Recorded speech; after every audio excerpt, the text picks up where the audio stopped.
Joey Ali-Oshatz, and I was raised in Southern California where the air tastes like car exhaust.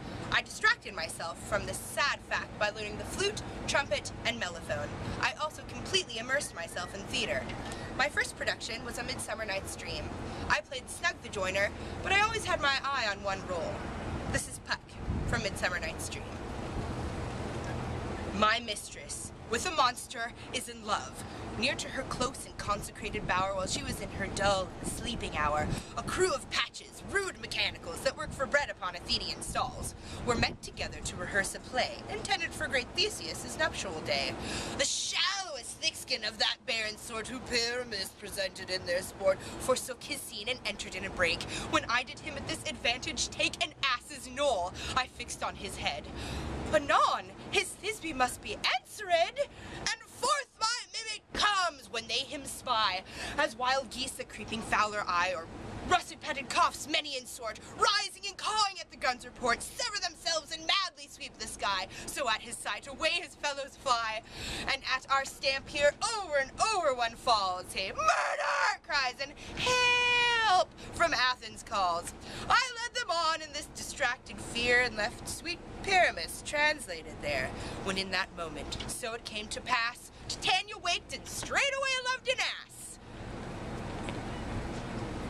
About halfway through high school, my grandfather was diagnosed with Alzheimer's disease, and I realized that hell was not a construct of fire and brimstone, but a pea-green hospital room full of family watching a loved one die, without any notion of who they had once been. This is The Lady's Maid by Catherine Mansfield. Only last year, madam. Only after she'd gotten a bit, well, feeble, you might say. Oh, she was never dangerous. She was the sweetest old lady. But how it took her was, she thought she'd lost something. She couldn't keep still. She couldn't settle. All day long she'd be up and down and up and down. You'd meet her everywhere. On the stairs and the porch, making for the kitchen. And she'd look up at you and say, just like a child, I've lost it. I've lost it. Come along, I'd say. Come along and I'll lay out your patience for you.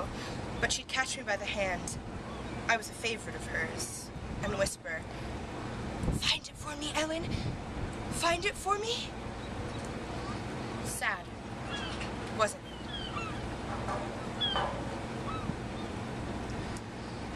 Introduced me to the power of the ensemble, but it wasn't until college that this power was fully realized. I attended Humboldt State University and joined the Marching Lumberjacks, a scatter band that strives for the ridiculous. They elected me their leader. On our much-anticipated 40th reunion field show, it started to pour. It was wonderful. I stood atop the conductor's box on the 50-yard line while the sweet sound of Queen came thundering up at me. Mama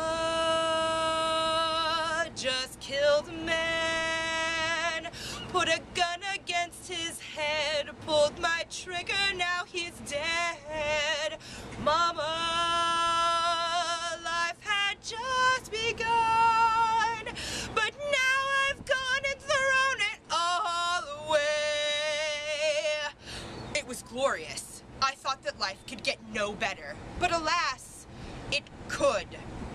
3 months ago, I threw my debilitating fear of heights to the wind and volunteered aboard the tall ship, the Hawaiian Chieftain. Obviously, my biggest hurdle was climbing the rigging. Laying aloft on the main! Laying aloft on the main.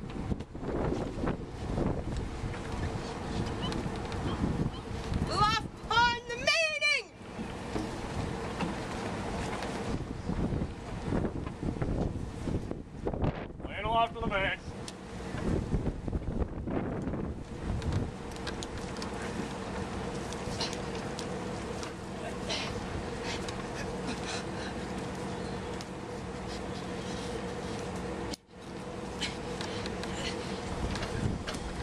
And left on the main.